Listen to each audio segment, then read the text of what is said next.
Ate, isang hapong kanin tapos isang sabaw. Pagtitipid experience. 20k likes?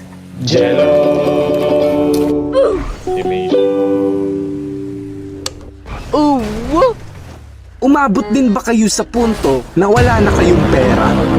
Yung tipong ang tagal-tagal mong inipon tapos ang bilis lang mawala? Huwag ka nang mawala. At sa sobrang pagtitipid ko, ilang beses na rin akong naging buraot. Naaalala ko nga noong high school pa ako Yung lunch ko, chichirya lang. O di kaya, pag talagang nagutom, kanin lang. Tapos manghihingi na lang ako ng sabaw sa kantin. Pero minsan, pag inaatake sila ng pagka-Pilipino nila at nagdadamot ng sabaw, kailangan ko na ng plan B, which is magbaon ng dilata. Oo, alam ko, masama yung laging dilata. Wala akong choice Tapos ang ginagawa ko para di ako maumay sa dilata nakikipag-trade ako ng ulam sa mga tropa ko. Oy pre, trade tayo ulam. Sige pre, ito adobo. Ano ba ulam mo? Ito pre, lata sentura de tuna. Uy, tunog sosyal Ano ba yan? Ito, delata. Hala, na-disappoint si Ferson. Pero pag talagang natsyempoan, naubos na yung mga stock naming delata sa bahay, no choice ako, kundi bumili ng cup noodles. Hehe. Kasi ang baon ko noon ay nasa 120. At dahil kailangan ko pa mag-tricycle, umaabot ng 40 balikan. So may 80 petot na lang ako. Tapos ang pagkain namin sa kantin naglalaro sa 45 to 55 petot. Yung mga 55 petot, yung petot. At dahil nabubulol na ako, let me introduce to you ang Genshin Impact.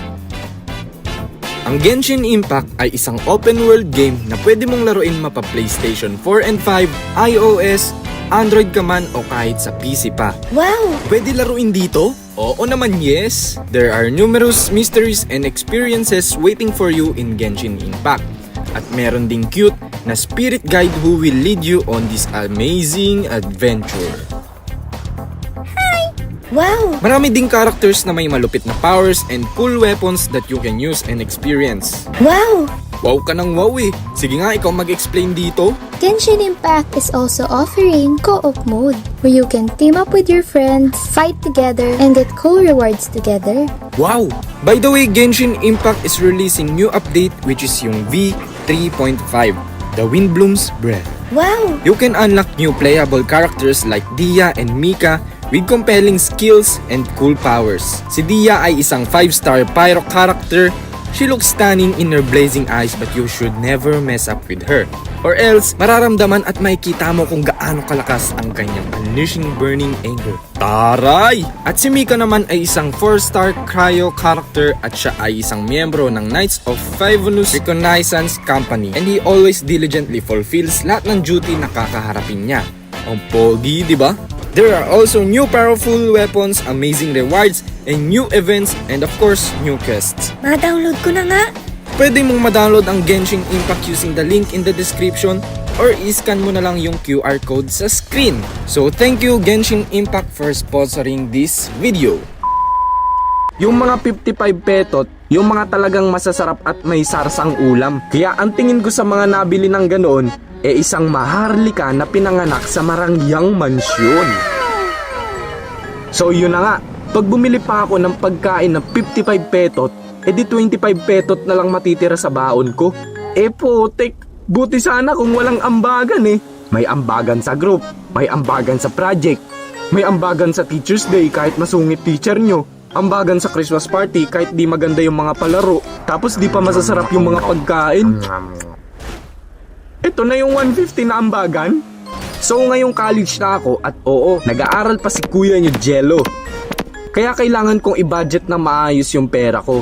Kasi ako na yung nagpapaaral sa akin. Nagbabudget ng baon ko araw-araw at talaga namang napakamahal mag-aral. Kaya kailangan ko din talagang magtipid. Kasi baka makita nyo na lang ako bigla sa tabi-tabi habang nag-a-animate ng kalokohan. Pero minsan talaga hindi natin may iwasang magutom, mag-crave, maakit sa mga mababangong fast food sa ating mga dinadaanan. Isang beses nga hindi talaga ako papasok noon kaso kailangan namin mag-attendance at makita ang presensya mo sa class. Mga 5 minutes announcement lang, tapos pinauwi na kami. Sayang pamasahe, di ba? Di ba? Si Wewe. So nung pauwi na kami ng mga klase ko, magbubuko juice lang sana kami saglit. Kasi madalas kami nagbubuko juice pag pauwi na. Pre, buko juice tayo. O sige, tara. Ay, parang may buko juice doon sa may Jabi. Ay, may buko juice ba doon? So sa mga oras na yan, kinakabahan na ako. Baka mapagastos na naman ako. Kasi parang gusto nila kumain sa fast food. Basta pre, ako sa bahay ako kakain. Malapit lang bahay ko Tapos pagtapos namin magbuko sasamahan lang namin yung klase ko na bibili daw ng bag para sa kuya niya. Yung mga bilian pa naman ng mga anik-anik malapit sa maraming mga kainan at fast food. Di syempre lakad dito, lakad doon. Natatakam na sa mga nadadaanang mga kainan. Kasi pasado alas 12 na din yun Kaya kada singot mo talaga doon ang bango, amoy gastos. Pre, eto tara na, nakabili na ako ng bag. O tara sa Jabi. Tara. O tara na. Ay potik pre. Ayoko talagang gumastos. Kasi pre, ang dami ko ng gastos last month pre. Ang dami kong binigyan ng regalo. Ang dami ko pinamaskuhan. Wala nga akong regalo sa sarili ko Tapos ako pang gumagastos sa pag-aaral ko. Hindi na talaga ako pwede magumastos pre.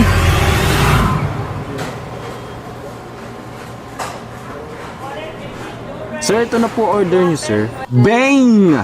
Napaggastos pa rin talaga ako mga pre. Well, naandun naman na ako kaya in-enjoy ko na lang yung pagkain. Pero hindi naman sa lahat ng oras nagtitipid ako. May mga oras lang talaga na dapat disiplinado ka sa pag-spend ng pera mo. Lalo't kung may mga responsibilities ka. Okay lang naman i-enjoy kung ano yung pinaghirapan mo. Pero sabi nga nila, di ba? Spend wisely. Jello! May Shopee ka na naman? So, shoutout sa mga nag-support sa page ng ating Katarupa. Follow nyo na din siya, malupit yan kumuha ng litrato. Kahit Nokia 3310 gamit niyan, sobrang linaw na ang kuha niyan. Thank you sa panonood ng animation na to. At syempre kay Genshin Impact, download nyo na siya.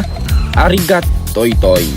Nga pala mga Toy Toy, pwede nyo i-subscribe yung gaming channel natin. Nag-upload ako pa minsan-minsan dyan, pero syempre siguro mag-focus tayo sa isang laro which is yung Mobile Legends ML Bang Bang. So yun lang, subscribe na lang kayo kung mahilig kayo maglaro nun and interesado kayo. Yun lang, thank you sa panonood ng animation na to. Arigat Toy Toy.